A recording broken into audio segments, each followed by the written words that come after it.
Hello বন্ধুরা, Riya Gopal life my চ্যানেলে তোমাদেরকে আবার একবার স্বাগতম। আজ দেখো আমি বানাচ্ছি ছোট মাছের পাতুরি। তো কীভাবে বানাই, বানানোর জন্য এদিকে রেডি করে নিলাম মশলা, পেঁয়াজ রসুন বেটে, টমেটো কুচি, হলুদ লবণ সব কিছু পরিমাণ মতো নিয়ে নিয়েছি। আমি ধুয়ে টুয়ে মাছটাকে রেডি করে নিয়েছি। এখন হলো হলুদ লবণ মেখে নিচ্ছি। এদিকে দেখো মশলাগুলো একে একে দিয়ে দিলাম, টমেটো মতো সব কিছু কাঁচা তেল দিয়ে মেখে একবারে আমি বসিয়ে দেবো।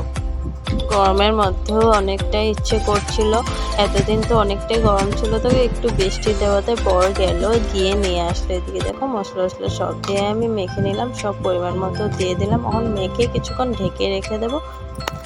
এখন দিয়ে দিচ্ছি কাঁচা তেল আর মরিচ, কাঁচা লঙ্কা দিয়েছি আমি, তার জন্য আর গুঁড়ো মরিচটা দেয়নি।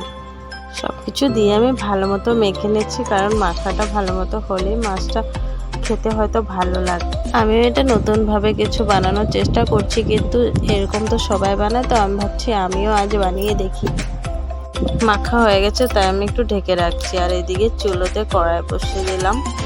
কাঁচা তেল তো দিয়েছিলাম, তো আমি তাও কড়াইয়ে একটু ফোড়ন দেওয়ার জন্য তেল দিয়ে দিলাম। আর এখানে তেজপাতা শুকনো মরিচ দিয়ে একটু নেড়ে চেড়ে নিলাম। তারপর মেখে রাখা মাছগুলোকে দিয়ে দিলাম। আর ভিডিওটা সাহায্য করছে আমার বর। আমি যেহেতু পারবো না, তাই বরকে বললাম একটু ক্যামেরাটা ধরে দিতে। আমার মাছ পাতুরি বানানো যদি ভালো লেগে থাকে তাহলে প্লিজ লাইক কমেন্ট শেয়ার করে দেবেন। বসিয়ে তারপর দিলাম ঢেকে, তার কিছুক্ষণ লাগবে, সেটা হয়নি, তারপর তোমাদেরকে দেখাচ্ছি। পাতুরি হয়ে গেছে আর আমি খেয়ে নিচ্ছি। তোমরা প্লিজ আমার ভিডিওটা দেখে আমার চ্যানেলকে সাবস্ক্রাইব করে দেবে। আজকের মতো এখানে ভিডিওটা শেষ, আবার আসবো নতুন কোনো ভিডিও নিয়ে।